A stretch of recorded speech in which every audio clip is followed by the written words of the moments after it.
Hey, what's up guys? Allyn with Electronix. Brendan. And this is definitely Q&A, and it has been a while. So I guess I should apologize, but you shouldn't be mad because, you know, we have jobs too. But anyway, we've been really busy. We've had a couple big builds that we, I wouldn't say big, but nice builds that we just finished up.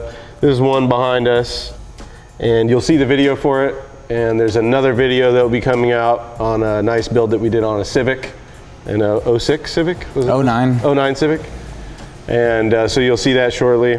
So we did an iPad in this thing, and we've done a few other iPads before and Nexus tablets and stuff like that. But so we pretty much wanted to take that opportunity and answer a couple of the iPad questions that we have here.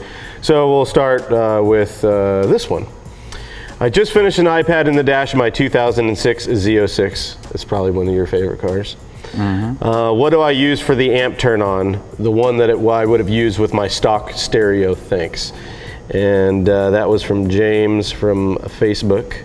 Sounds like you obviously took out his factory radio, right? Yeah, I'm assuming so.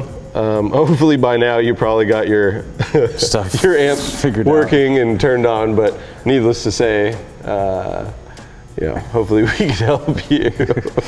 I guess, you know, if you removed the factory radio in that car and you're trying to trigger the factory Bose amp to turn on, what we would suggest doing, then probably the easiest, cheapest way of doing it, in my opinion, would be getting like a newer Sony radio that works with the app mode, controlling the iPad via USB or Bluetooth, which also gives you the AM, FM features, CD, iPod, all that cool stuff, and an aux. And the appropriate pack, Metra, Scosche adapter to trigger the Bose amps to turn on. That way it takes the audio from the lightning connector of your iPad or via Bluetooth to the Sony radio, from the Sony radio out to your Bose amps.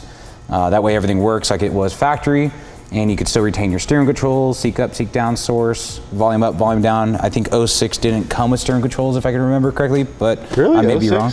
Yeah, I think they started in like 08, but no on the Z06, it may come fully loaded with those. But besides that, I think a simple solution would be like a Sony radio right behind the iPad, like we did in a Cadillac before. I mean, that's a cool way if you want to retain all the other features, because the Sony has an app that you can download where you can control the AM, FM tuner and everything on the iPad, even though the radio would be, you know, mounted somewhere else or behind the radio. But a lot of guys nowadays are just getting rid of those. They don't even care. They just listen to all their music off their iPad, Pandora, etc., Spotify. You know, and if you do that, I think you're still going to need either the pack or the Metra adapter that you would need, like as if you were putting in an aftermarket radio to be able to trigger and turn on the factory Bose amp. However, at that point, you would really still be controlling your volume from the iPad itself, which probably isn't really that cool. No. However, there are some products, like if your vehicle was equipped with steering wheel controls, that you could use to make that really cool. And the one that we used on this one was by Nav TV, right? Yeah, I used a Nav TV Stream Blue, which was a really cool piece, a little tiny box that gave us a steering control input for access, pack, or that's pretty much it. I think that was it. Which allows you to retain the factory steering controls and basically connects to the iPad via Bluetooth. It takes that signal via Bluetooth. And it gives you an RCA left and right output, which you then can either go into that pack adapter straight into your factory amp. You can go into a processor. Obviously, we don't know if you're doing aftermarket amplifiers or you plan on doing that, but that's a really cool, unique way instead of just adding some sort of volume knob. That way you can use the stock steering wheel control, so you have volume up and down, seek up, seek down, source and mute. Yeah, now pair to the iPad via Bluetooth and control the iPad from the steering controls via Bluetooth, which is awesome. That way, if you're using like a Soundman CA kit, you could just put a lightning connector in just for charging. That way the iPad can be removed. Let's say you have a passenger in the car and they can play with the iPad while you're still listening to music, Pandora, using your maps, whatever you want to do.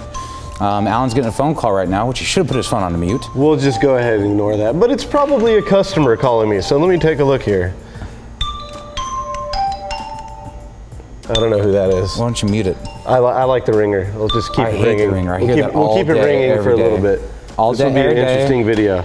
Anyway, so that's a couple different ways you could do it. There's other adapters like the iStreamer and stuff like that where you can extract higher quality audio out of your iPad or iPod or iPhone, etc., where you can use in conjunction with a processor that has a separate volume knob, etc. But let's move on to the next question, which kind of basically we answered for the most part, but how do I wire an iPad to my speakers? I want to replace my head unit with an iPad.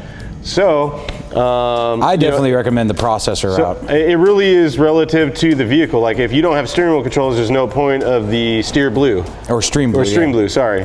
And, but what you could do is you could go with like the Rockford 360-3, and that gives you 8 channels in, 8 channels out that you could run to aftermarket amplifiers, and it has a cool controller which you could use as your volume knob, and you can have presets for different equalization tunes that you have in the car for listening position, etc. And that gives you a full 31 band EQ, where obviously your iPad by itself doesn't give you any equalization whatsoever. And it also gives you aux in and Bluetooth through the 363. So you get multiple devices connected to it, which is pretty neat. So you don't have to be you don't just have the iPad. You can have your iPhone or your Android phone or whatever you want at that point. Yeah, and then the good thing, I mean, with the processor, it'll clean up that dirty signal from your Android phone because the iPhone's so much better.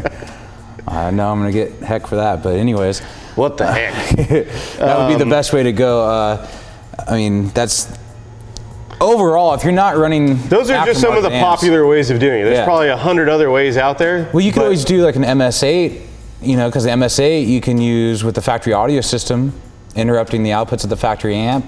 Sure. So, I mean, some guys are hiding their stock radios and they're going just right in either via Bluetooth or aux, and they're hiding that somewhere, and they're just having the iPad visible, and they're just, you know, using that and having the steering wheel controls. It just depends on the vehicle. Yeah. And then the last question anyway was, I have a 2012 Dodge Challenger. I want to charge my iPad through the stock USB for my stock radio, but doesn't give off enough power. I don't want to have to use Bluetooth while charging, probably with an external charger.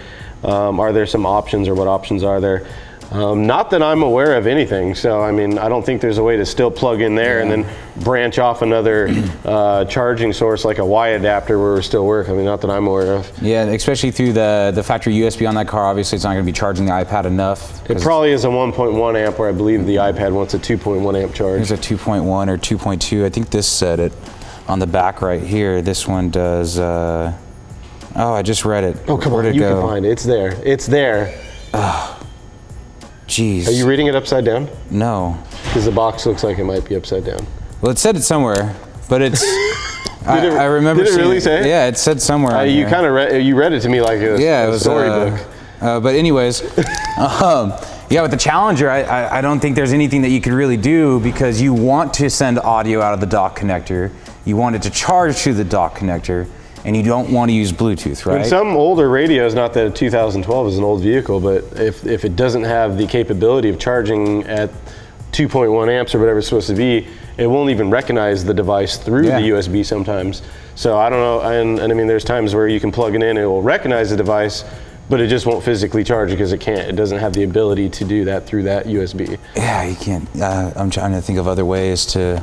I'm not saying that there isn't a way out there. Somebody hasn't figured something out. And if you have figured it out, post a comment below. Let us know, so then we can let you know again. You know. All right, I think that was it for the iPad questions. Other than that, you guys will see the iPad that we did in this Nissan Altima. It came out pretty sweet. With the new panel that we made and created, and using our Stream Blue and our 363 processor, it actually sounds better than any aftermarket radio I've heard. And if you're thinking about doing an iPad, we've all made them from scratch. I'm sure there's other shops that have made them from scratch. Maybe they prefer that method, but in my experience so far, this is the second time we've used the Soundman CA kit. And you know, while it still worked to make the iPad dash and make it look good, it still makes it way easier, way faster, and it works really nice. Yeah, and just think about this, guys. I mean, you all say that the side slider kit is pretty expensive. I know that it's about $249, $259, but think about it this way: if you were to have to make a fiberglass mold off that actual iPad, how long would that take you? About a day to do a full fiberglass mold off an iPad? Well, it depends on how you're doing it, but I mean, the way I see it too is like, especially if you're a shop, or even if you're a DIY, I mean, your time is worth money. Yeah. So, I mean, whether you're charging 50 bucks an hour, 100 bucks an hour, or whatever the case may be, think of the hours that it would take you to make something that's not going to be probably nearly as good as something that's already molded and designed specifically for it. So, I mean, I think that's the biggest thing, is time is money. And if you can save time and it turns out even better because there's already a piece that's made for it, it would be stupid not to spend 250 bucks and buy the right piece. Yeah. I've tried making molds before, and in my opinion, 250 bucks or even 300 bucks is worth it because I can do it a day faster without body work and fiberglass. So I hope you guys enjoyed it. Once again, this is Brendan with Sonic. And we'll see you later.